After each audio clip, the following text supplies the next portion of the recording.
Assalamualaikum warahmatullahi wabarakatuh. Alhamdulillah kita sedang berada di acara talk show perdana yang diadakan oleh organisasi Pandu Ahlul Bait. Sebagai wadah kepemudaan, tentunya Pandu tidak ingin ketinggalan gerbong dalam mengulik dan menguak kasus yang berkaitan dengan perlawanan Palestina. Kali ini kita awali kegiatan ini dengan tema Gejolak Perlawanan Bangsa Palestina di Mata Pemuda. Telah hadir para narasumber dan aktivis kepemudaan. Kita sapa dulu Bang Mujib. Selamat siang Bang Mujib. Selamat siang. Ada juga Bang Rianta. Selamat siang Bang Rianta. Selamat siang. Selain itu, ada juga yang sudah bergabung melalui saluran online Zoom, Bung Rizal dari Kalimantan Timur. Selamat siang Bung Rizal. Siang Bang. Dan ada juga Bung Husein dari Jawa Timur. Selamat siang Bung Husein. Siang. Dan ada juga Bung Muhammad dari Bali. Selamat siang Bung Muhammad. Dan selamat bergabung kepada semuanya. Iya pemirsa, persoalan Palestina sudah memasuki 7 dasawarsa lamanya. Namun bila kita tidak mengikuti perkembangan, tentunya kita akan tertinggal dan termakan oleh berita-berita dan isu-isu yang tidak valid, hoaks yang semakin marak, dan propaganda yang sengaja dibuat untuk mengaburkan fakta akan selalu siap menerkam pihak-pihak yang polos dan jadul dalam mengikuti perkembangan. Kita akan masuk ke pertanyaan pertama. Ya, Bang Mujib. Pertanyaannya adalah bahwa bagaimana para pemuda dalam menyikapi gejolak perlawanan bangsa Palestina saat ini? Baik, terima kasih. Assalamualaikum warahmatullahi wabarakatuh. Terima kasih Bung Badri yang juga telah mengundang saya di forum yang mulia ini. Kita tahu bahwa gejolak perlawanan yang dewasa ini terjadi di Palestina dilakukan oleh segala segmen, segala usia, artinya dari yang anak kecil sampai yang usia tua, itu semua turut andil melakukan perlawanan terhadap penindasan yang dilakukan oleh bangsa Palestina. Tetapi kita tahu bahwa pemuda itu juga sebagai seorang figur pelopor dalam perjuangan atau perlawanan yang dilakukan di Palestina ini. Kita tahu bahwa pemuda memiliki beberapa arti, atau setidaknya kita tahu dari definisi minimal ada dua hal. Dari sisi fisiologis kita tahu bahwa pemuda diartikan sebagai orang atau sosok yang berusia 17 sampai 35, atau sebagian mengartikan sampai 40, itu disebut pemuda dari aspek apapun. Yang penting usianya dari rentang 17 sampai 40 tahun. Tetapi dari sisi fisiologis kita mengetahui bahwa seorang yang disebut pemuda adalah dia yang masih aktif, yang masih produktif, dan juga tentu responsif, yang tanggap, dia memiliki tanggung jawab, memiliki sikap yang aktif dalam berbagai hal. Dalam hal ini, dalam kita memandang dari sisi pemuda dalam perlawanan yang dilakukan oleh bangsa Palestina ini adalah bahwa para pemuda yang turut dalam perlawanan yang dilakukan di Palestina ini adalah sosok-sosok yang justru memang berada di garda terdepan, yang paling terdepan dalam melawan bangsa Palestina. Tentu kita sebagai pemuda juga sangat mendukung apa yang dilakukan para pemuda terutama di Palestina untuk memperjuangkan haknya, memperjuangkan kemerdekaannya atas bangsa Palestina dari penjajahan yang dilakukan oleh Zionis Israel. Begitu. Sangat lugas definisinya, apalagi gregetnya saat mendengar makna dari sudut fisiologis tadi. Nah, kalau menurut Anda, sebaiknya seperti apa Bung Rianta? Silahkan. Terima kasih kepada Bung Badri yang sudah mempersilahkan saya dan mengundang ke dalam acara talk show tentang gejolak Palestina di mata pemuda, menanggapi pertanyaan tentang bagaimana pemuda memandang tragedi atau apa yang terjadi di tanah Palestina, penjajahan dilakukan oleh Zionis Israel. Terlepas dari apa yang disampaikan oleh Mas Mujib tadi, dari tentang definisi pemuda dari usia maupun dari fisiologis, di sini pemuda pun memang harus mengambil peran dalam apa yang terjadi di Palestina dan apa yang telah dilakukan oleh Zionis Israel dalam penjajahan di tanah Palestina. mengingat tidak semua elemen masyarakat mampu atau mau untuk mengetahui penindasan penjajahan dilakukan oleh Zionis Israel di Palestina, karena sangat banyak juga para pemuda atau bahkan elemen masyarakat yang udah tua pun, bahkan seorang ulama atau mungkin kiai pun yang tidak mau tahu atau bahkan mereka abai terhadap apa yang terjadi di tanah Palestina. Nah, pemuda sebagai yang telah dikatakan oleh Mas Mujib, bahwasanya salah satu definisinya adalah aktif, dia cekatan dan mau tanggap, responsif terhadap apa yang terjadi di lingkungannya maupun yang ada di luar lingkungannya. Nah, jika melihat definisi mudah dari aktif atau tadi disebut tanggap dengan segala macam hal yang terjadi peristiwa, maka sudah seharusnya pemuda pun memandang apa yang terjadi di tanah Palestina. Nah, bagaimana pemuda memandangnya? Saya bisa ambil 2 poin mungkin. Yang pertama, belakangan ini atau mungkin zaman sudah maju, sudah teknologi sudah canggih, medsos di mana-mana, dan rata-rata pengguna media sosial adalah kebanyakan dari pemuda. Maka bagaimana pemuda harus memandang tragedi atau penjajahan yang dilakukan Zionis Israel terhadap Palestina adalah gunakan kesempatan berbicara, bersuara, menyuarakan bahwasanya Palestina memang negara yang harus merdeka, bangsa yang harus dan wajib dimerdekakan, dan segala bentuk penindasan dan penjajahan harus dihapuskan. Bagaimana caranya? Silahkan bersuara di media sosial dengan semampu kita. Sambil kita membaca dan menelaah kembali pun mengolah informasi yang disampaikan oleh berita. Karena tidak jarang dari media pun dia melemparkan berita-berita atau wacana-wacana yang sebenarnya sifatnya hoax, yang itu bisa melemahkan atau bahkan mungkin mematikan hati atau mematikan akal pikiran pemuda yang seharusnya dia tanggap, akhirnya jadi acuh tak acuh karena menganggap masalah ini adalah masalah di luar diri dia. Ya udahlah, ini kan urusan Palestina sama Israel, ngapain sih ikut-ikut, mendingan saya kerja nyari duit, mendingan saya fokus sama karir segala macam, dan ini hal yang salah. Karena untuk apa gitu? Dan untuk apa pula kita membandingkan 2 hal yang baik antara kita membela tanah Palestina yang jauh di sana, bukan di Indonesia, dengan urusan kita berbuat baik terhadap tetangga, berbuat baik terhadap saudara atau mencari nafkah. Tidak ada harus dibandingkan. Tapi ini kembali lagi pada para pemuda bahwasanya selain mengambil peran untuk bersuara di media sosial dan untuk melawan narasi-narasi hoax, karena mau nggak mau kita sudah berada di zaman perang, bukan hanya perang senjata, tapi juga perang media, perang narasi. Yang Noam Chomsky pernah mengatakan bahwasanya siapa yang bisa menguasai media, maka dia akan menguasai pikiran publik. Nah, ini harus dilawan, karena mau nggak mau Zionis Israel memiliki dana yang sangat kuat untuk melakukan berbagai upaya mengalihkan kebenaran apa yang terjadi di tanah Palestina. Nah, pemuda harus mengambil peran tanpa perlu untuk menyalah-nyalahkan atau membandingkan, saya aja masih lemah, masih belum kerja, kuliah belum lulus, nggak ada urusannya. Itu menjadi tanggung jawab pribadi, dan ini menjadi suatu kewajiban bahwasanya pemuda memang harus menyuarakan apa yang sebenarnya terjadi di tanah Palestina, dan jangan pernah takut atau pernah merasa minder atau merasa kalau misalnya waktunya terbuang jika mengikuti perkembangan informasi atau menyuarakan ketidakadilan penjajahan yang dilakukan Zionis Israel di tanah Palestina. Itu yang pertama. Kita harus sadar di media sosial dan harus bisa menyuarakan semampu mungkin.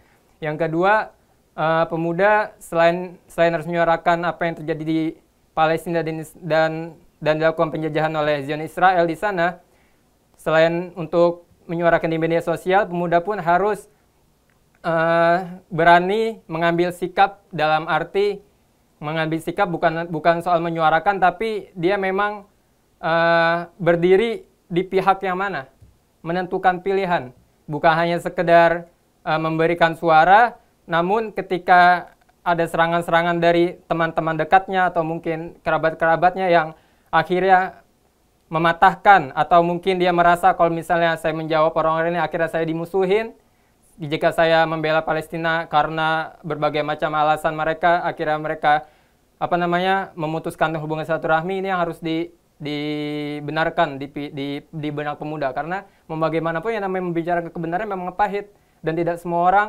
mau atau mampu untuk menerima kebenaran itu. Berapa banyak orang-orang yang di luar sana atau mungkin di lingkungan kita sendiri yang mereka sudah belajar puluhan tahun di luar negeri atau mungkin mendalami ilmu agama, tapi ketika kebenaran disampaikan mereka tidak mau menerima. Nah, ini pemuda sebenarnya mengambil sikap ini. Jangan sampai nanti kita menerima atau kita mewarisi pikiran-pikiran orang-orang tua atau ulama-ulama atau mereka tokoh-tokoh yang memang tidak berani mengambil sikap dengan tegas dan mereka merasa takut dengan ancaman-ancaman karena suara mereka didengar oleh publik, takut kehilangan umat dan lain sebagainya. Kita jangan sampai seperti itu. Kita harus mewariskan keberanian yang ada di pemuda-pemuda Palestina. Bagaimana mungkin anak-anak kecil di sana dengan senjata batu yang kalau kita secara kasat mata ya memang mustahil, mungkin dianggap sia-sia, tapi inilah sebuah keberpihakan bahwasanya dia menunjukkan bahwa sekecil apapun usaha yang dilakukan itu tidak ada yang sia-sia. Selama berpihak pada kebenaran, maka itu pasti bernilai. Daripada dia berada di posisi yang tengah, tidak jelas, dia masih meragukan atau mungkin masih membandingkan antara kita harus bisa mencari wacana dari dari pandangan-pandangan Barat Zionis dengan pandangan-pandangan yang pro Palestina. Ya, ini tidak akan bertemu karena mau bagaimanapun kebenaran dan kebatilan pasti terpisah gitu. Dan ini kita harus ambil sikap sebagai pemuda. Mungkin itu saja. Luar biasa sekali. Ini benar-benar menjadi informasi yang merefresh semangat kita sebagai kaum muda. Selanjutnya, kita akan berikan tanggapan untuk saudara kita di Kaltim. Bagaimana pendapat Anda, Bung Rizal? Siap Bang Bandri, sebelumnya saya ucapkan salam. Assalamualaikum warahmatullahi wabarakatuh.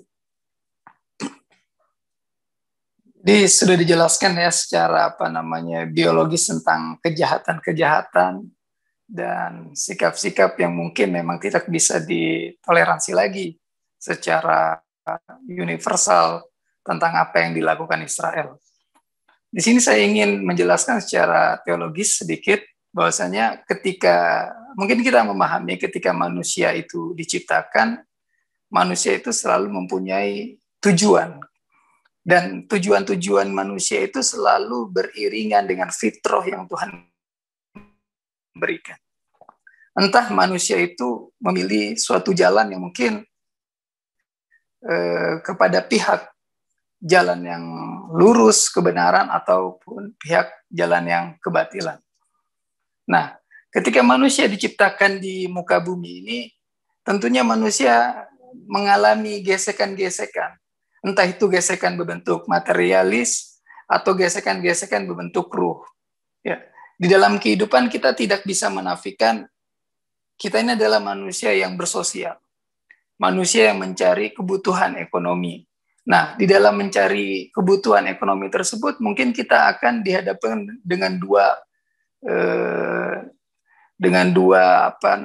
poin. Yang pertama adalah profit, yang kedua adalah rugi, kegagalan. Nah, tergantung kita mau pihak di mana. Apakah kita berjuang untuk mendapatkan profit, yang mungkin profit kita bisa kita analisis menjadi dua bagian.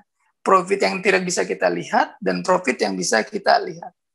Profit yang tidak bisa kita lihat itu yang berbentuk tentang teolog, yaitu kecintaan kita, bertambahnya kecintaan kita kepada Tuhan, sesuainya standarisasi kehidupan kita dengan agama, sesuainya kehidupan kita dengan ajaran-ajaran yang Rasul telah berikan kepada kita, kemudian kita merasa bahagia, itu merupakan profit. Ada orang yang tidak memandang profit itu bentuk bagian dari ruh atau bagian sesuatu yang tidak kasat mata. Ya dia menganggap profit itu adalah apa yang dia lihat. Jadi rumah, harta, istri, anak, uang dan lain-lainnya itu merupakan keuntungan. Nah, gesek-gesekan tersebut itulah yang membentuk manusia nanti menjadi seperti apa. Alhamdulillah kita sekarang berada dalam posisi yang mungkin kita meyakini bahwasannya apa yang kita dapat sekarang ini akan berbuah kepada hal-hal yang bisa menyelamatkan kita nanti di akhirat. Apa yang terjadi di Israel itu membuktikan kehewanian. Dia lepas daripada unsur kemanusiaan. Jadi apa yang terjadi dalam hal-hal intimidasi, invasi, ekspansi, kemudian vandalisme yang dilakukan oleh Zionis Israel itu sama sekali di luar standarisasi kehidupan manusia. Saya ulangin, itu di luar standarisasi kehidupan manusia. Bahkan dia bisa dikatakan itulah standar kehidupan hewan, rimba. Dia meyakini keuntungan ketika dia ingin menguasai suatu lahan. Dia meyakini keuntungan itu ketika dia mempunyai harta yang berlimpah, investasi yang tinggi, kemudian tidak ada yang berani melawan dia. Nah, itu bukti dari Israel.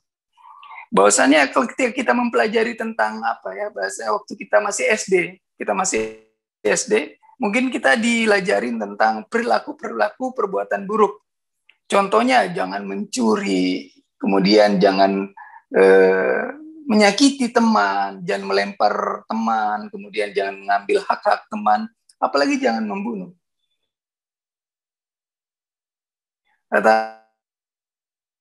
Tapi beruntung Israel itu adalah implementasi kejahatan yang telah diajarkan guru-guru kita. Jadi kita sangat gamblang. Jadi kalau melihat di mana sih kejahatan yang secara komplit, kejahatan manusia yang berbentuk hewania atau berbentuk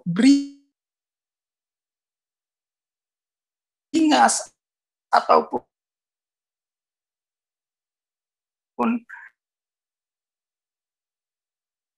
manusia itu diri kepada hewan. Nah,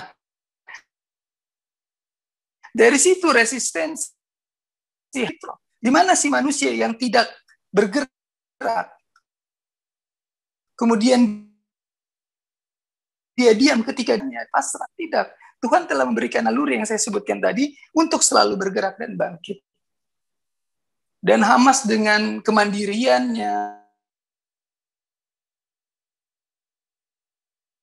di para pemuda, setiap ada musuh yang Tuhan berikan kepada kita, mungkin dari gesekan tersebut menafikan ataupun kita defensi terhadap racun-racun virus-virus yang membunuh kita. Jangan sampai kita lengah dan diam. Mungkin para pemuda sedangkan musuh selangkah-selangkah mendatangi kita. Nah, dari Hamas tersebut kita mengambil contoh, hai para pemuda. Kita bangga dari Hamas dari dua perihal. Yang pertama, soal masalah keimanan. Kita mungkin beragama Islam merasa diuntungkan, ada perwakilan. Ataupun kita harus ikut andil yang tidak diam melihat kezoliman. Yang tidak diam ketika sesuatu yang disakralkan, yang disucikan, dinistakan. Dia adalah wakil kita. Maka kita harus serukan nama Hamas. Yang kedua, kita mungkin merasa bangga juga dengan Hamas karena rasa kemanusiaan. Karena dimanapun orang yang terasingkan, biasa yang tidak punya kemampuan, ketika dia buktikan keterasingan, kemudian tidak ada bantuan dari negara-negara Arab di sekitarnya mungkin yang mengkhianati Hamas atau Palestina, dia bangkit membuktikan saya bisa. Improvisasi, sesuatu yang secara masif, kemudian bersinergi, terstruktur, itu adalah harapan dan tujuan seorang pemuda untuk bangkit Israel, yaitu bahwasanya bangsa Israel ini bangsa-bangsa yang cerdas, bangsa yang kuat, bangsa yang teknologinya canggih. Nah, dengan perjuangan atau resistensi perlawanan Hamas, mitos itu dunia dengan kacamatanya akan bangkit, akan bangun, terbelek matanya akan melihat, oh Israel yang ditakuti sekarang kecar-kecir, Israel yang ditakuti sekarang lari mencari suaka perlindungan, Israel yang sekarang ditakuti dulu sekarang mencari investasi karena bangkrut. Dan Hamas membuat para pemuda ini merasa bangga menjadi perwakilan orang-orang yang pertama kemanusiaan dan agama. Jadi membahas tentang perjuangan Hamas melawan Palestina sebenarnya membahas tentang kemanusiaan. Apapun agamanya, apapun rasnya. Ketika kita berbicara tentang perlawanan ke Zionis, resistensi ke Zionis, kita sebenarnya membahas bagaimana kita memerdekakan manusia. Bagaimana kita membahas martabat manusia, bagaimana membahas tentang naluri manusia yang tidak pernah harus dan wajib menghormati dirinya sendiri dari perlawanan-perlawanan pasukan-pasukan musuh yang menghinakan. Dan itulah selalu fitrah dari Tuhan. Mungkin cukup sekian ya. Terima kasih.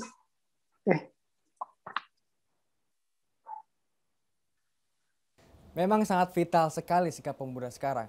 Kesempatan yang melimpah dari sisi waktu, kemampuan dan kekuatan menjadikannya harus dan tidak boleh tidak. Untuk turut menyuarakan kebenaran agar tumbuh dewasa terbiasa dengan yang hak. Pertanyaan selanjutnya, saya akan tujukan kepada Bang Mujib. Iya Bang Mujib, melihat fakta yang menyayangkan, pembelaan yang konkret dari bangsa Iran selaku negara penopang gerakan perlawanan yang ada di Palestina terpelintir oleh sebagian oknum. Ada yang menyatakan bahwa Iran sedang mencari kesempatan menjual persenjataannya ke Palestina. Seolah-olah Iran memanfaatkan kondisi perang dengan arti berniaga di atas bencana Palestina. Bagaimana meluruskan ini? Silahkan Bang Mujib. Baik, Bung Badri, saya kok berpikirnya justru Palestina dengan kondisi yang sekarang ini, dengan segala kesulitan yang dihadapinya, dari satu sisi dia sebuah negara yang diembargo dari berbagai sisi, kemudian dari sisi ekonomi juga sangat terpuruk. Itu kira-kira kalau dalam bahasa kita sehari-hari itu duit dari mana untuk membeli senjata yang cukup banyak itu. Dan kita tahu bahwa harga dari senjata-senjata yang seperti itu memang cukup mahal.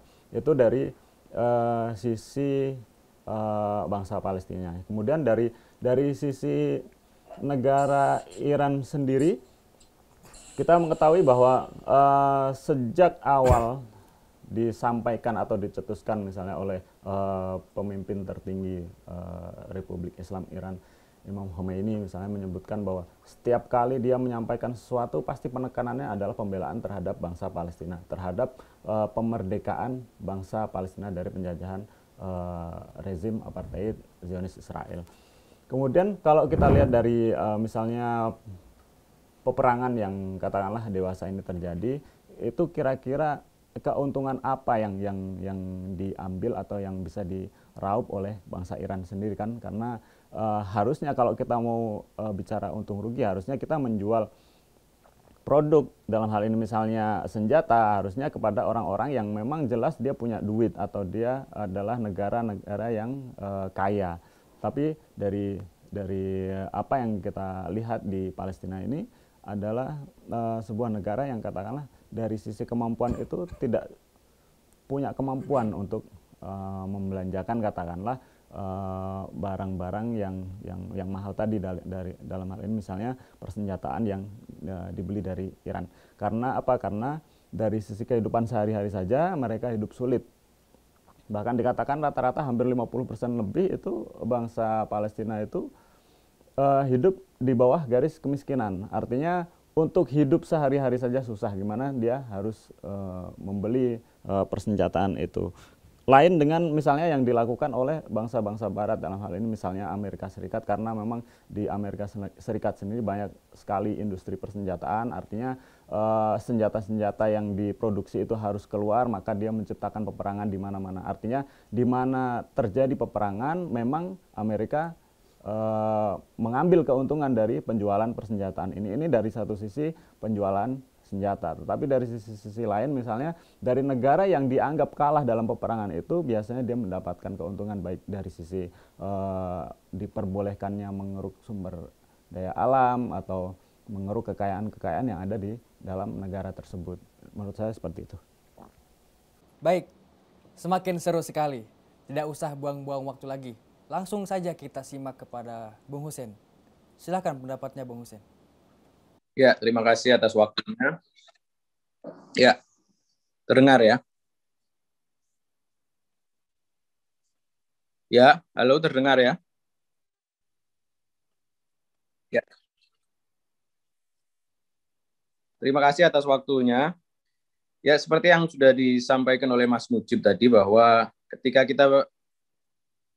Iran mendapatkan tudingan bahwa mereka mendapatkan keuntungan dari penjualan senjata ke Hamas itu hal yang sudah sangat jelas tidak mungkin, karena Hamas sendiri dan rakyat Palestina khususnya yang berada di jalur Gaza adalah rakyat yang berada di bawah garis kemiskinan. Jadi tidak mungkin, bagaimana mungkin Iran akan mendapatkan keuntungan dari menjual senjata ke sebuah komunitas atau sebuah perlawanan yang tidak memiliki kekuatan finansial sama sekali. Bahkan untuk air bersih saja mereka kesulitan. Bagaimana mereka akan punya kekuatan finansial untuk membeli senjata? Intinya, menyambung apa yang disampaikan oleh Bung Rizal tadi, bahwa logika yang digunakan Iran saat ini adalah bukan logika untung rugi lagi. Iran sama sekali tidak menggunakan logika untung rugi, karena kalau secara materi, ketika Iran membela Palestina habis-habisan, bukan dengan dana yang sedikit, mereka menyumbangkan berbagai peralatan dan senjata untuk mendukung poros perlawanan di sana. Mereka secara materi tentunya, jika kita melihat secara materi, Iran akan dirugikan dengan banyaknya dana yang dikeluarkan dan dukungan yang dikeluarkan untuk Hamas atau untuk poros perlawanan lain di Palestina secara umum. Dari sini kita dapat mengambil pelajaran bahwa jelas Iran dalam posisi ini tidak menggunakan logika untung rugi dalam memberikan dukungan kepada Palestina, tapi Iran memang secara ideologi dia telah mendarah daging dalam jiwa rakyat Iran dan jiwa para pemimpin di sana, bahwa tujuan mereka dalam membela Palestina, satu-satunya tujuan adalah untuk membebaskan rakyat Palestina dari penjajahan Israel. Dan itu telah dibuktikan sebelum-sebelumnya, bahwa Iran juga mendukung apa yang terjadi di Yaman, bagaimana rezim Saudi menjajah atau menyerang secara brutal negeri Yaman, dan Iran secara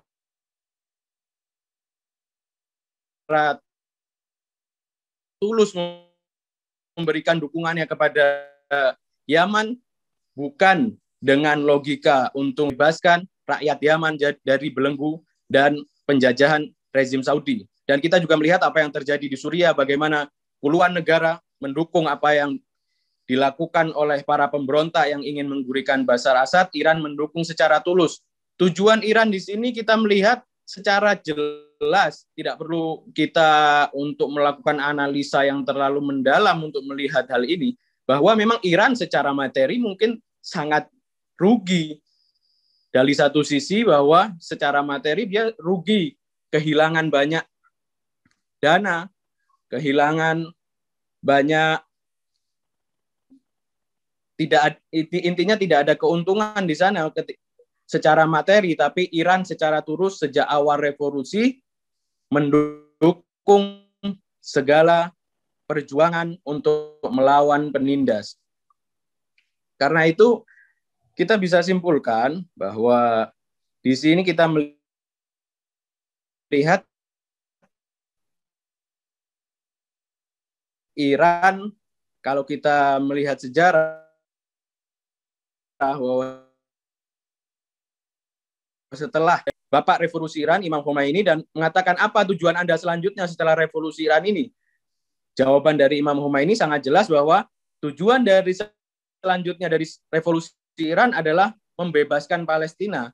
Jelas di sini kita melihat bahwa Imam Khomeini saat Iran dari belenggu tirani Syah saat itu, tujuannya bukan hanya untuk melawan tirani Syah di Iran, tapi untuk melawan semua tirani yang menjajah di seluruh negeri dan di seluruh dunia. Kita melihat bahwa Iran tidak hanya membela kaum muslimin saja seperti di Yaman, di Suriah, di Irak, dan sekarang yang dari awal revolusi telah dilakukan membela Palestina, tapi Iran juga membela kaum-kaum tertindas seperti Venezuela kemarin. Kita melihat bagaimana Iran memberikan dukungan, mengirimkan minyak dengan resiko yang sangat tinggi ke sana, walaupun harus melawan sanksi dari Amerika. Dari sini kita melihat bahwa tujuan Iran di sini bukan untuk mencari keuntungan, karena memang tidak ada keuntungan secara finansial di situ, tapi tujuan Iran di sini adalah untuk membentuk sebuah poros perlawanan, menggulingkan kezaliman dan melawan penindasan di seluruh dunia, tidak pandang agama, tidak pandang madhab, dan tidak pandang ras dan apapun itu. Mungkin cukup dari saya. Mantap sekali jawabannya. Sepertinya Zionis sawo matang atau anti-Zionis di bumi pertiwi ini bakal panas mendengar jawaban aktivis kita ini. Selanjutnya, melihat metode-metode yang diambil oleh banyak kalangan dalam mengekspresikan dukungannya untuk Palestina. Bagaimana menurut Anda cara pemuda dalam mengambil peran atau bagian untuk membela Palestina? Apakah cukup dengan mengutuk kebiadaban Israel atau bagaimana, Bung Rianta? Silakan. Ya baik, terima kasih Bung Badri atas pertanyaannya, bahwa apakah cukup bagi kita hanya untuk mengecam dan mengutuk kejahatan yang telah dilakukan oleh Zionis Israel terhadap bangsa Palestina? Jawabannya pasti sangat tidak cukup. Mengapa? Karena jika kita hanya sebatas mengutuk atau hanya sebatas mengecam perbuatan atau tindakan yang dilakukan oleh Zionis Israel terhadap bangsa Palestina, dan tanpa ada sikap atau perbuatan selanjutnya untuk melakukan pembelaan terhadap bangsa Palestina, maka seakan-akan kecaman atau tudingan atau kutukan kita yang kita lakukan untuk Zionis Israel hanya akan menguap begitu saja, karena tidak ada sikap lebih lanjut dari apa yang harus dilakukan oleh kita sebagai orang yang membela bangsa Palestina.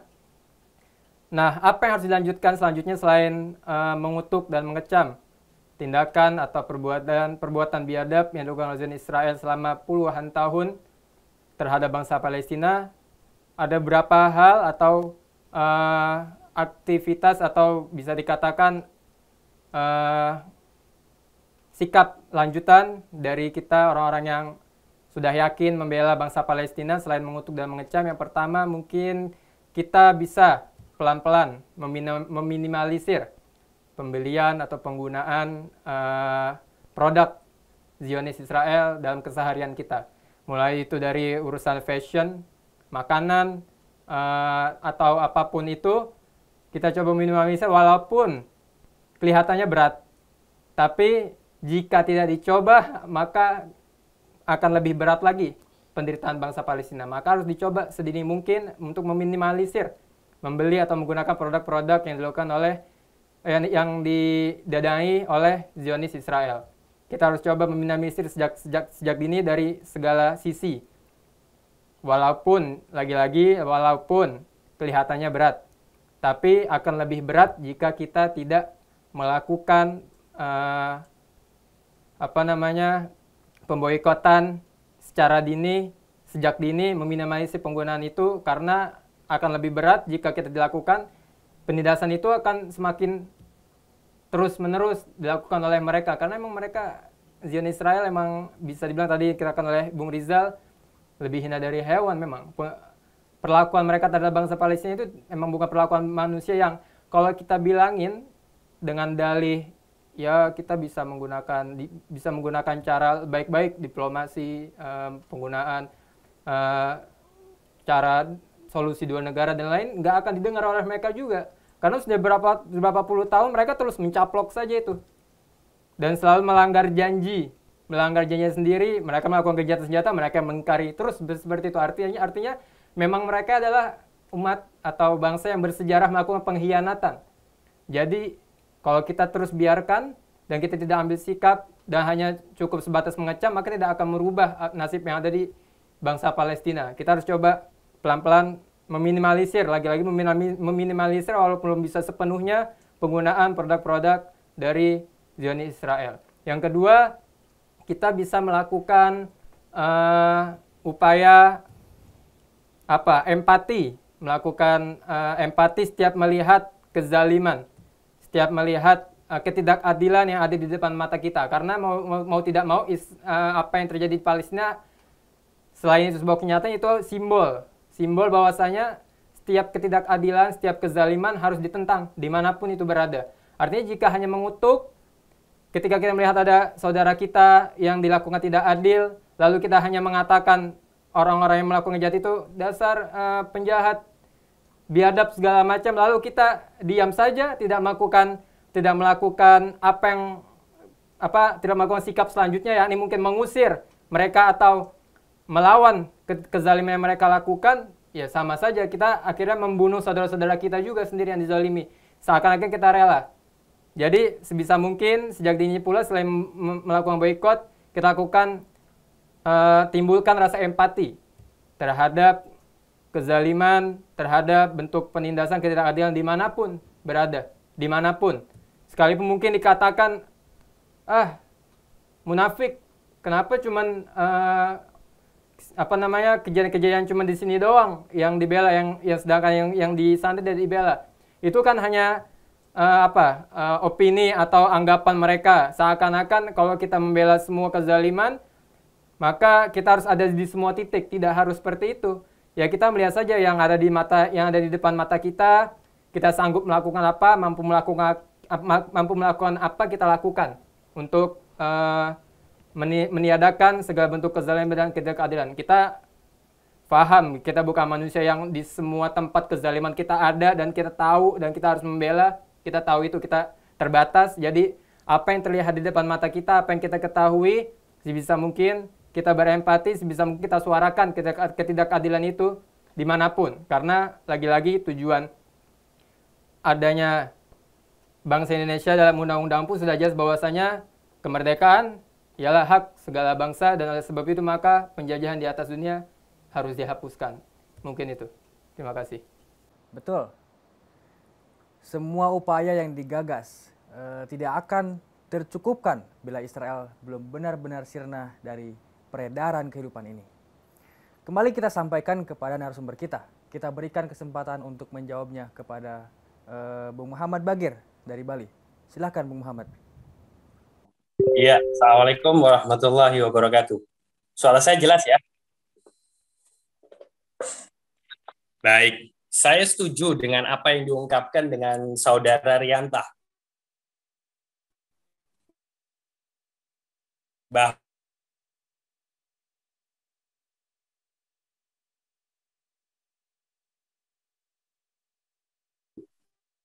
Bahwa Insinyur Soekarno sudah mengucapkan selama bangsa Palestina belum merdeka, maka perjuangan Indonesia ya. Suara saya jelas? Baik. Jelas suara saya? Betul. Tunggu sebentar.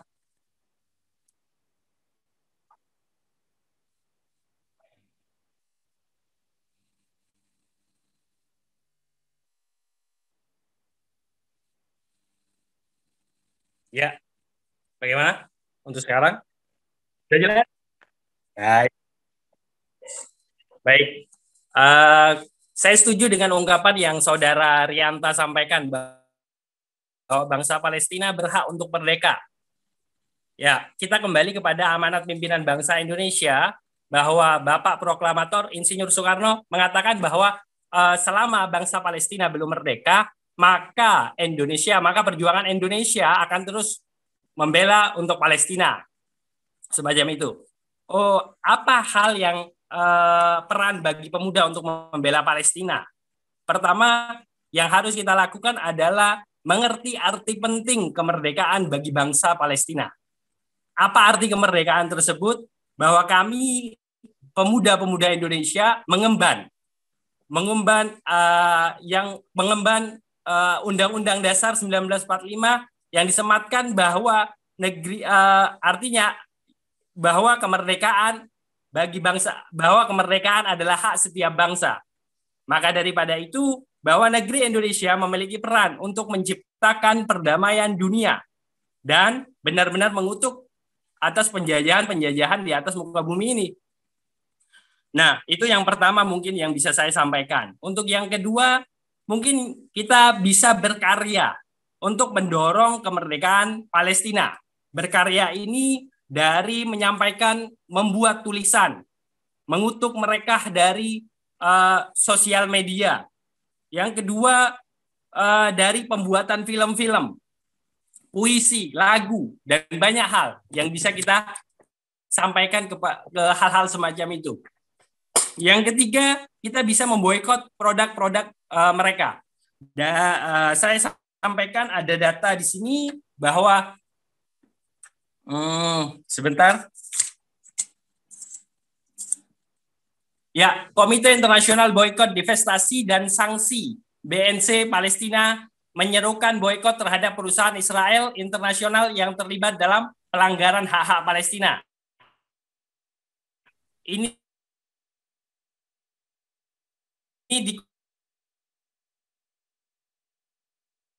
dikutip dari bahwa dokumen di seluruh dunia yang membuka. Ya, suara saya sudah jelas? Ya, bagaimana?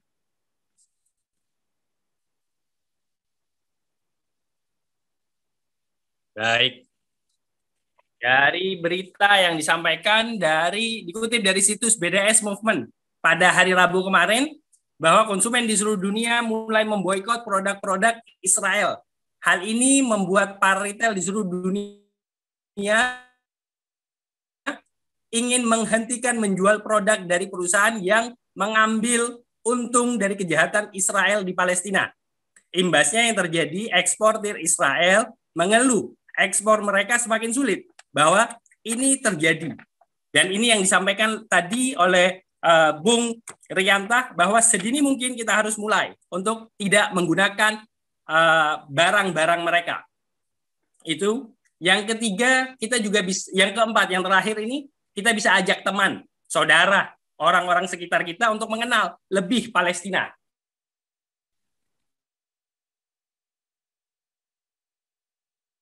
Jadi penjajahan Israel terhadap bangsa Palestina.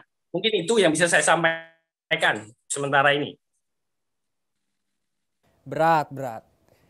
Kesadaran itu memang modal yang utama. Mau di mana saja kita berkiprah, intinya harus memiliki kesadaran agar tidak terjerumus dalam kesalahan. Baik pemirsa yang budiman, pertanyaan selanjutnya, rupanya Bung Mujib sudah tidak sabar untuk menerima pertanyaan. Begini pertanyaannya Bung Mujib. Selain fenomena membara di tengah maraknya dukungan perlawanan teruntuk bangsa Palestina, mulai dari solidaritas, simpati, empati, donasi, dan lainnya, masih ada saja pihak yang tidak tersentuh, malah diam, acuh, abai, dan bahkan bungkam. Tidak sampai di sini, alih-alih bungkam, malah menawarkan bantuan kepada penjajah Israel. Sebut saja Uni Emirat Arab yang menawarkan kepada Israel dengan bantuan tentara bayaran untuk menghabisi bangsa Palestina. Kita tahu bersama bahwa Uni Emirat Arab ini berinvestasi besar kepada entitas haram Israel ini. Tentu saja kilang minyak di Askelon yang diratakan rudal Hamas menjadikannya geram. Sikap seperti ini perlu kita perjelas agar publik dunia yang masih polos agar tidak jatuh dalam pembodohan Israel. Bagaimana tanggapan Anda, Bung Mujib? Silakan. Terima kasih Bung Badri. Kalau boleh saya menambahkan sedikit sebelum saya menjawab pertanyaan ini, tadi bahwa peran pemuda atau kita yang bisa kita lakukan selain mengecam apa yang dilakukan oleh Israel atau mengutuk apa yang dilakukan Israel atas bangsa Palestina, menurut saya yang perlu ditambahkan adalah selain kita mengecam kemudian kita melakukan pemboikotan dan lain-lain, ada baiknya juga kita turut menyisihkan dana atau penghasilan kita untuk kita sisihkan, kita kumpulkan, kemudian kita salurkan untuk membantu bangsa Palestina. Bantuannya seperti apa? Tentu saja kita harus melihat apa yang dibutuhkan oleh bangsa Palestina sendiri. Kemudian bantuan-bantuan yang kita kumpulkan tadi itu seharusnya kita kumpulkan dan kita salurkan melalui lembaga-lembaga yang kredibel yang juga terkenal amanah. Dalam artian kita tidak hanya mengandalkan ketenaran sebuah lembaga penyalur donasi misalnya karena spanduknya ada di mana-mana, kemudian lembaga ini sering muncul di media-media, kemudian kita salurkan saja kepada lembaga itu misalnya. Tetapi bukan hanya di situ, kita harus melihat track recordnya. Apakah lembaga-lembaga meskipun dia terkenal atau meskipun dia tenar misalnya, kalau dia memiliki track record yang negatif, pernah melakukan penyelewengan dan lain-lain, tentu saja ini mengurangi penilaian kita atas katakanlah kredibilitas dari lembaga penyalur donasi tersebut. Kita harus pandai memilah-milah lembaga-lembaga mana yang pantas atau layak kita titipkan dana kita atau bantuan kita untuk disalurkan kepada bangsa Palestina. Kembali ke pertanyaan yang tadi Bung Badri sampaikan, bahwa misalnya ada sebagian sikap yang bahkan secara terang-terangan mengatakan bahwa tadi disebutkan Uni Emirat Arab menawarkan bantuan tentara bayaran katakanlah untuk menghabisi bangsa Palestina. Menurut saya itu tidak jauh atau tidak bukan karena tentu faktor kepentingan, bahwa yang dilakukan itu adalah atas dasar oportunis dan pragmatis. Artinya mungkin juga menyambung tadi yang disampaikan oleh Bung Rizal dari Kalimantan Timur, bahwa orang-orang atau bangsa-bangsa seperti Uni Emirat Arab ini karena memang dia terbiasa hidup nyaman, hidup aman, kemudian hidup selalu atas dasar keuntungan, artinya apapun yang dia lakukan kira-kira kembalinya ke negara dia itu apakah menguntungkan atau justru merugikan. Ketika dia akan membela Palestina, kira-kira untungnya apa sih buat kami sebagai pihak yang akan membela. Kemudian katakanlah untuk melawan Israel, kira-kira apakah ini akan menjadi ancaman atau tidak bagi negara kami, itu juga mungkin menjadi pertimbangan bagi negara-negara tersebut. Dan jelas ini adalah kalau kita boleh sebut adalah mental pengecut yang memang jelas-jelas atau terang-terangan ditunjukkan oleh bangsa-bangsa seperti ini, bahwa yang disampaikan adalah atas dasar keuntungan tadi yang mungkin juga disampaikan oleh Bung Rizal dari Kalimantan Timur tadi, bahwa ketika dia melakukan sesuatu yang dia pertimbangkan adalah apa ini untungnya buat saya, apa ini ruginya buat saya, kira-kira yang diperhitungkan selalu seperti itu, sehingga mereka bahkan tidak bisa membedakan apa yang dilakukan itu adalah dari sisi bisnis, dari sisi kehidupan sehari-hari, kehidupan dunia misalnya, atau ini adalah sisi kemanusiaan, yang artinya sebenarnya untuk membela, tadi disebutkan juga bahwa untuk membela Palestina itu nggak harus menjadi Muslim, cukup untuk menjadi manusia saja harusnya kita sudah bisa menunjukkan sikap pembelaan kita terhadap bangsa Palestina. Artinya seperti itu. Jadi kalau boleh saya sebutkan, negara-negara yang termasuk yang disebutkan tadi Uni Emirat Arab adalah bangsa-bangsa dengan mental pengecut yang memiliki dasar atau menggunakan dasar oportunis dan pragmatisme, sehingga yang dilakukan hanya untuk mencari keuntungan saja. Jadi untuk membela Palestina, kalau itu tidak menguntungkan bagi dia secara finansial tentu, maka itu tidak akan dilakukan. Dan sebaliknya, misalnya dia menawarkan bantuan untuk justru menghabisi bangsa Palestina, tentu yang diharapkan adalah keuntungan bagi bangsanya mereka sendiri. Menurut saya begitu. Memang payah sekali UAE ini. Lalu kira-kira bagaimana menyikapi ini, Bung Husein? Silakan Bung Husein. Ya, terima kasih. Dari apa yang sudah kita lihat dalam beberapa minggu ini, kita menjadi semakin yakin bahwa ketika kita mendengar ada upaya dari seperti Uni Emirat Arab yang menawarkan bantuan tentara bayaran untuk menghabisi Palestina, semakin jelas di sini bahwa ini bukan urusan agama. Bahwa Uni Emirat Arab yang notabene adalah negeri Arab dan Muslim pun siap untuk menghabisi saudara Muslimnya sendiri demi keuntungan-keuntungan yang tadi telah disebutkan oleh Mas Mujib. Dari apa yang kita lihat ini, semakin jauh, semakin kita melihat sesuatu yang lebih jelas lagi dan lebih gamblang bahwa konflik Palestina, dan tidak bisa disebut konflik ya,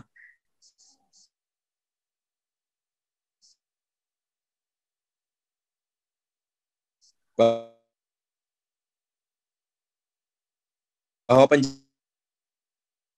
penjajahan di tanah Palestina oleh Zionisme Israel.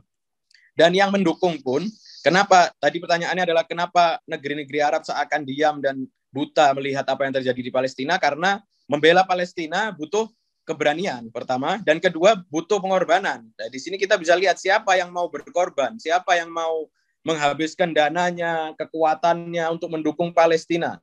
Sementara di sisi lain, mereka pasti akan dirugikan secara material. Di sini kan akan tampak secara jelas. Dan jika kita mau melihat lebih dalam, negeri-negeri Arab sendiri, para pemimpinnya adalah pemimpin-pemimpin yang bermasalah, dalam tanda kutip. Bermasalah dalam arti mereka sebagian adalah dinasti-dinasti yang mereka merasa ada ketakutan dalam diri mereka akan gejolak dari rakyatnya yang mungkin ingin melakukan revolusi atau menggulingkan dinasti yang sudah sekian lama memimpin dan menguasai negeri mereka. Jadi luar atau mendapat goncangan dari luar seperti Amerika dan Israel. Jadi mereka budak-budak dan hewan peliharaan Amerika dan Israel untuk menguatkan kepemimpinan mereka di negeri mereka sendiri. Mereka tidak ingin Amerika dan Israel menjadi musuh bagi mereka dan dengan mudah akan menggoyahkan kepemimpinan mereka di negeri mereka sendiri. Karena itu kita di sini tidak bisa melihat bahwa negara ini muslim atau tidak. Kita akan melihat di sini sebuah pemandangan yang sangat jelas bahwa untuk urusan Palestina dan Israel, kita tidak bisa melihat ini negeri Arab atau tidak, Arab, Eropa atau Asia atau sebagainya. Kita akan melihat di mana negeri-negeri yang memiliki keberanian dan mau berkorban untuk kemanusiaan. Ya, dari sini kita melihat garis yang jelas antara kubu-kubu yang membela Palestina dan memberikan pengorbanan yang sangat luar biasa untuk Palestina. Bahkan kita mendengar ada satu negara di Eropa yang sangat pro Palestina, yaitu rakyatnya pro Palestina dan pemerintahannya juga pro Palestina seperti Irlandia. Kita melihat agama yang berbeda, ras yang berbeda, tapi di situ ada kemauan, ada ketulusan untuk membela kemanusiaan di sana, untuk melawan penjajahan dan mustakbirin yang ada di dunia ini. Oleh karena itu, sebagai kesimpulan dari apa yang sudah saya sampaikan, dari sini kita semakin hari kita akan melihat semakin jelas, semakin tersaring mana pihak-pihak yang ingin mengamankan dirinya sendiri, menguasai dunia ini, dan pemimpin mana yang ingin mengamankan dirinya, menguasai negerinya, dan ingin mencari aman, dan mereka berharap ada perlindungan dari Amerika dan Israel, padahal secara nyata telah dibuktikan bahwa Hamas yang diboikot selama berpuluh tahun dengan bantuan dari negeri-negeri yang membela Palestina, khususnya yang terbesar adalah bantuan dari Iran, mampu memporak-porandakan kekuatan mitos-mitos kekuatan Israel yang seakan-akan bisa melindungi negeri-negeri Arab yang melakukan normalisasi dengan Israel. Padahal secara nyatanya untuk melindungi dirinya sendiri, untuk melindungi negaranya sendiri, Israel saja tidak mampu. Bagaimana mereka akan melindungi negara-negara yang melakukan normalisasi dengan Israel? Mungkin cukup dari saya segitu. Jawaban-jawaban ini membawa keberkahan tersendiri bagi saya yang haus informasi. Saya doakan semua narasumber di sini mendapatkan banyak keberkahan dari Allah Subhanahu wa taala. Amin ya rabbal alamin. Baik, Bung Rianta. Hoaks ini menjadi alternatif utama dan senjata pakem buat Israel. Sepertinya Israel tidak segan-segan menggunakan budak-budaknya yang bermukim di Indonesia ini. Belak-belakan saja, seperti Haikal Hasan dan Abu Janda, dua pribadi yang tampil bermusuhan dan berlawanan di kancah politik domestik. Tapi ternyata urusan Palestina, mereka beradu di kubu yang sama. Ngakunya membawa data dari Palestina, memiliki teman, membedakan bentuk mufrad dengan jamak dari kata kafir dengan kufar saja belepotan.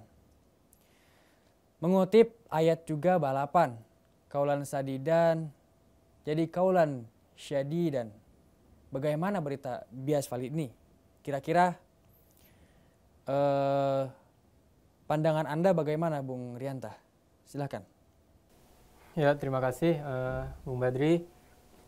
Untuk menyingkapi berita hoax yang sudah sangat merebak di media sosial dan juga masuk sampai ke pikiran dari para pemuda di Indonesia tentang Babe Haikal dan Abu Janda yang beberapa tahun bahkan mungkin selama pemilu atau dalam urusan politik negara seakan memang berseberangan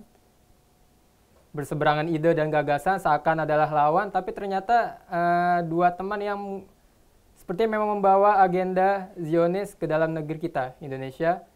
Namun mereka menyamar, yang satu pro pemerintah, yang satu kontra. Namun akhirnya terungkap juga selama ini kebusukan atau niat-niat jahat yang mereka simpan, mereka tutup-tutupi, akhirnya terbongkar juga belum lama ini bahwa ternyata keduanya memiliki gagasan atau memiliki ide yang sama tentang apa yang terjadi di tanah Palestina, tentang kependudukan tanah Palestina oleh Zionis Israel. Mereka menganggap apa yang terjadi kemarin di bulan Ramadan adalah salah atau provokasi yang dilakukan, disebabkan oleh provokasi yang dilakukan oleh demonstran dari bangsa Palestina terhadap polisi-polisi di Israel. Ini jelas merupakan narasi-narasi Zionis yang mereka hanya melihat atau hanya memandang beberapa sisi atau mungkin satu sisi dari tentang apa yang terjadi oleh bangsa Palestina pada bulan Ramadan kemarin. Mereka tidak ingat bahwasanya sudah puluhan tahun sebelumnya Israel telah menduduki bangsa Palestina dan mendirikan negara ilegal di sana. Mereka ingin mengkotak-kotakkan setiap permasalahan. Sebenarnya permasalahan yang terjadi di Palestina pun memiliki benang merah dari satu masalah ke masalah lain, dari satu tragedi ke tragedi yang lain. Mereka ingin berusaha memutus mata rantai atau benang merah apa yang terjadi sebenarnya di tanah Palestina dan menyalahkan akhirnya bangsa Palestina dan mendukung apa yang dilakukan oleh tentara-tentara Israel pada bulan Ramadan kemarin. Tentu saja mereka tidak akan mengakui bahwasanya mereka pro-Israel. Namun orang-orang yang waras, orang-orang yang bisa membedakan mana berita hoax, mana yang bukan, orang-orang yang memiliki pemahaman, atau orang-orang yang minimal dia bisa membaca situasi atau mengenali siapa dan apa itu bangsa Palestina, apa itu Israel, memahami sejarah, mereka tidak akan terkecoh dengan ungkapan-ungkapan atau narasi-narasi Zionis yang sudah dilontarkan oleh, dalam hal ini, Babe Haikal dan Abu Janda. Bagaimana meluruskannya? Ya kita baca lagi, kita ulang lagi kajian-kajian atau kita baca lagi berita-berita, informasi-informasi di media sosial, kita saring ulang apakah benar yang mereka sampaikan adalah sesuatu yang benar atau justru itu adalah salah satu bentuk upaya bagi mereka untuk mengaburkan fakta yang sesungguhnya terjadi di tanah Palestina. Karena jika ditanya langsung pun, Babe Haikal sudah mengatakan bahwasanya saya bukan berarti mendukung Israel. Dia bilang saya hanya mengungkapkan fakta. Nah ini narasi-narasi fakta-fakta yang menurut mereka adalah fakta padahal bukan gitu. Mereka memang menggunakan narasi-narasi Zionis, ingin memang tujuannya adalah melegalkan atau mendukung Zionis Israel berdiri sepenuhnya di tanah Palestina, dan mereka ingin menghapus atau meniadakan atau berusaha untuk mengaburkan kebenaran yang sebenarnya di tanah Palestina. Selain kita harus mengkaji ulang atau membaca ulang berita, menyaring ulang, kita pun harus mengetahui ini siapa tokoh ini. Kita harus tahu ini siapa nih tokoh. Tiba-tiba muncul di permukaan yang nggak punya background ustadz, padahal ini seorang yang saya tahu dia hanya seorang motivator, tiba-tiba jadi ustadz di Indonesia dan seenaknya bicara tentang politik dalam negeri maupun politik luar negeri. Bahkan sudah sampai banyak korban-korban dari beliau, tapi ini orang masih aman aja. Ini jadi tanya-tanya, kenapa ini Haikal Hasan dan Abu Janda masih saya seakan aman di Indonesia, tidak pernah ditangkapkah oleh polisi atau dipenjarakankah? Mereka seakan-akan hidup tenang dengan keadaan media yang sudah bercampur aduk antara benar dan salah, mana yang fakta, mana yang bukan, yang mereka juga menggaungkan narasi-narasi Zionis, berusaha memecah belah umat Islam khususnya dari dalam. Kita harus tahu siapa mereka. Nah, di beberapa media saya sudah membaca bahwa untuk Babe Haikal untuk mungkin tidak mudah, lagi-lagi kita sudah di zaman digital, zaman informasi sudah canggih, bahwasanya berapa tahun sebelumnya bahkan kita pernah nulis apa, kita pernah memposting sesuatu apa dan segala macam, itu akan tetap ada di media. Jadi sebenarnya untuk meluruskan hoax ini mudah saja. Kita tinggal telusuri ini orang bagaimana backgroundnya, siapa-siapa saja, ini orang pernah belajar di mana, gurunya siapa. Insya Allah dengan seperti itu kita bisa meluruskan hoax yang sudah tersebar hingga banyak orang menganggap ini adalah sebuah kebenaran, dan ini sangat kacau gitu. Bagi orang-orang yang tidak memiliki pendirian teguh tentang apa yang terjadi di Palestina, mereka masih di posisi tengah, tidak memihak Palestina dan Israel. Ya, kita pengen mereka damai, baik-baik, nggak ada korban segala macam. Ini menunjukkan sikap, lagi-lagi sikap ragu di tengah-tengah, akhirnya masuk narasi-narasi Zionis, akhirnya mereka membenturkan narasi-narasi Zionis dengan kebenaran yang ada. Ini sebenarnya tinggal kita cek ulang lagi siapa ini orang, siapa ini tokoh. Kita cari informasi, apalagi sudah banyak yang mengatakan bahwasanya ternyata Babe Haikal pun pernah lama gitu di Israel, dan bukan hanya ke Israel tapi bahkan belajar di sana. Dia menuntut ilmu dengan salah satu seorang dosen yang orang Israel juga, dan pernah mengatakan narasi bahwasanya dosen Babe Haikal ini pernah mengatakan bahwasanya Islam adalah identik dengan perang. Ini saja sudah mengkaburkan gitu, ini saja sudah menjadi bukti bahwasanya ternyata Haikal Hasan memiliki hubungan yang cukup dekat dengan Zionis Israel, dan mau bagaimanapun ditutupi bagi orang yang waras yang ingin mencari tahu, yang ingin lagi-lagi mencari informasi yang disajikan oleh media, ini akan sangat mudah untuk meluruskan apa yang sebenarnya terjadi di tanah Palestina. Mungkin itu. Terima kasih. Memang Haikal Hasan dan Permadi berada dalam slot agenda Zionis. Jelas sekali. Kalau menurut Anda, bagaimana Bung Bagir? Silakan. Ya, baik. Kalau saya jelas ya, sudah berdiri lagi. Ya, baik. Nah, mengenai Haikal Hasan atau Permadi Arya, saya ketika dengar nama ini bisa ketawa bahwa orang ini menyebutkan yang namanya kontroversi. Ya, sudah jelas suara saya?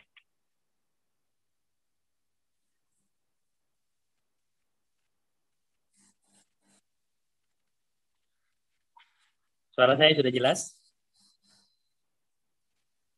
Nah, ketika saya mendengar nama Permadi Arya, Abu Janda, atau Haikal Hasan, buat saya ini adalah hal yang lucu, bahwa orang-orang kontroversial ini selalu menyebarkan berita-berita yang setidaknya membingungkan buat banyak orang, khususnya umat-umat Islam.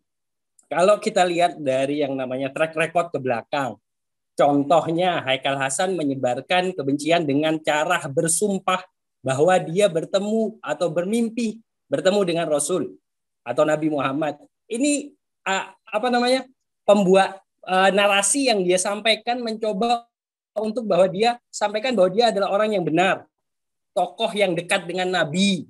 Demikian, bahwa narasi ini dia seolah-olah membuat untuk membuat bahwa rakyat Indonesia khususnya yang cinta akan bertaklid buta kepada Islam yang nggak jelas ini, bertaklid pada akhirnya nggak tahu ini arahnya kemana.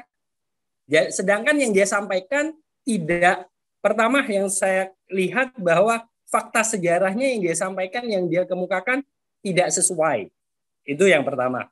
Yang kedua, tidak ada objektivitas, bahwa dia hanya menarik dari ungkapan yang dia sampaikan dari satu dari satu narasumber saja, bukan dari banyak narasumber semacam itu. Jadi ini menggelikan, lucu buat saya. Kalau toh memang yang disampaikan Haikal Hasan atau Permadi Arya itu adalah ungkapan yang benar, kenapa pendemo itu yang menuntut akan kebebasan Palestina, menuntut keadilan, menuntut bahwa penjajahan di atas Palestina harus dihilangkan oleh Zionis Israel, semakin hari semakin banyak. Dan sampai tahun ini yang berdemo pun bukan umat Islam, yang beragama Nasrani pun banyak. Yang tadi disampaikan oleh Bung Hussein Assegaf, bahwa di Irlandia yang beda rasnya, beda sukunya, juga beda agamanya, dia mendukung bahwa keadilan kemanusiaan tersebut. Itu. Terus bahwa dunia juga mengepung dengan cacian dan makian, itu dari online ataupun offline kepada penjajah Zionis Israel ini. Dan ini semakin hari sampai detik ini pun semakin besar dan meluas. Yang mereka lakukan adalah ya kita memang secara sadar bahwa mereka yang kontrol akan media sosial ini. Bagaimana cara kita meluruskan kembali dengan cara kita membuka buku sejarah, meluruskan kembali semacam itu. Saya sedikit bercerita. Kemarin 3 hari yang lalu saya sempat meretweet ungkapan dari Ade Armando. Dia mengungkap bahwa kenapa dari sini kita bisa jelaskan bahwa kenapa rakyat Palestina atas perang dengan Hamas dan Israel Zionis ini, Palestina yang mati sudah 274 orang, sedangkan Israel 10 orang. Think what, dia bilang. Ayo coba pikirkan kenapa. Coba kita kemukakan bahwa saya menyampaikan bahwa di situ, yang di sini saya sampaikan bahwa Hamas sebelum menyerang, mereka menginformasikan terlebih dahulu, memberikan informasi bahwa akan melakukan penyerangan. Penyerangan ini bukan untuk menjadikan korban jiwa banyak, melainkan menghancurkan infrastruktur pertama, yang kedua kekuatan basis mereka, dari kilang minyaknya, dari airportnya, segala macam hal semacam itu. Tapi banyak dari di-retweet dari banyak orang-orang Indonesia juga mengatakan bahwa kapan Israel itu melakukan penjajahan kepada rakyat Palestina, bahwa ini sudah mengatakan bahwa rakyat Indonesia hampir keseluruhan sudah termakan oleh omongan-omongan atau narasi-narasi yang mereka buat bahwa Israel tidak menjajah, semacam itu. Jadi ini narasi yang menjadi PR kita, bahwa kita harus luruskan kembali. Kita ingatkan kembali kepada seluruh bangsa Indonesia, khususnya para pemudanya, bahwa Bapak Proklamator Indonesia berdiri atas Palestina. Palestina berdiri atas Indonesia pada saat Sumpah Pemuda tersebut.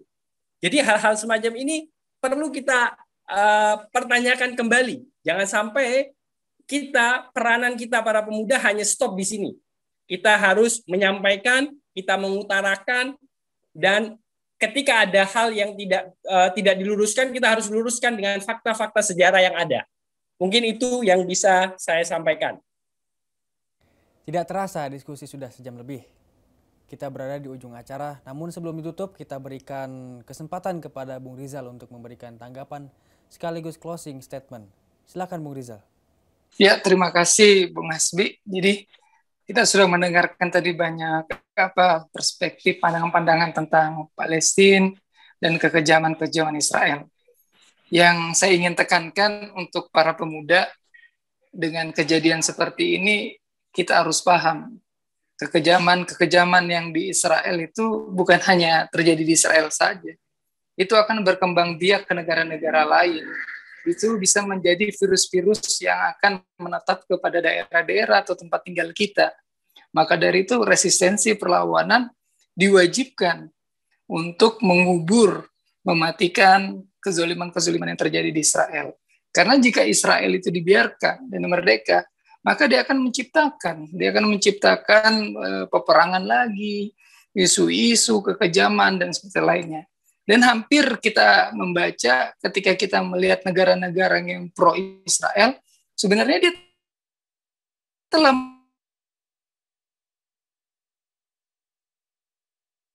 mengalami hitam yang digeser dengan kulit putih. Kemudian ketika dia melakukan pergerakan dan pembelaan kepada Israel, dan itu sudah dilakukan oleh Amerika pro Barat, akhirnya mereka semangat melakukan perbuatan itu. Nah, seandainya kita membiarkan pergerakan ini, kemudian kita melihat kezaliman seperti ini, kita diam, maka tunggu suatu saat negara-negara kita atau negara-negara lain akan tertular virus Israel tersebut. Yang kedua, pemuda harus mengedepankan memang teknologi. Kita ngelihat framing-framing yang tadi dua tokoh yang mungkin tidak layak lah ibarat memenuhi kapasitas berbicara tentang agama, kemudian dinobatkan sebagai ustadz atau figur yang menjadi buzzer Indonesia yang mungkin mereka menganggap dia adalah sosok yang mempunyai intelektual, itu sangat memalukan sekali. Nah, dari situ para pemuda ini harus mempunyai observasi yang begitu dalam, observasi yang begitu bersinergi untuk memahami gerakan-gerakan yang terstruktur dari para musuh. Karena kita melihat dulu isu Palestina itu terjadi tidak seperti sekarang. Kalau dulu banyak yang pro Palestina, kenapa ketika ada dua tokoh tersebut seakan-akan mereka langsung mengangkat isu-isu sektarian, mengangkat bahwasannya Hamas itu adalah Iran, Hamas itu adalah Syiah. Kemudian mereka mengatakan kebiadaban Israel karena orang-orang Palestina memukul duluan tentara Israel. Nah, itu mereka telah sukses sebenarnya menciptakan hal yang kayak gitu dan dipercayai. Dan tugas para pemuda yang menguasai mungkin media harus melawan dengan cara yang terstruktur juga agar pro-Zionis tersebut akan mati dan tidak mempunyai tempat lagi di Indonesia ini. Yang ketiga, untuk para pemuda, terutama kita melihat pergerakan yaitu perlunya adanya persatuan.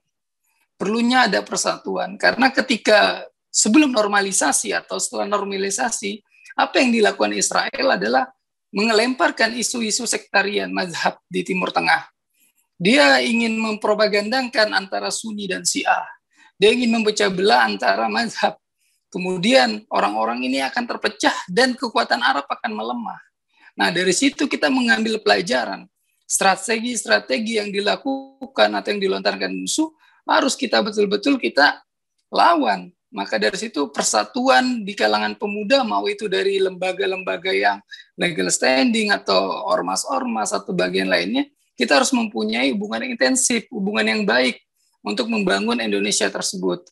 Untuk para pemuda terutama, kita mempunyai energi yang bagus, kita mempunyai kekuatan mungkin yang bagus daripada masa-masa yang dibilang tidak muda lagi.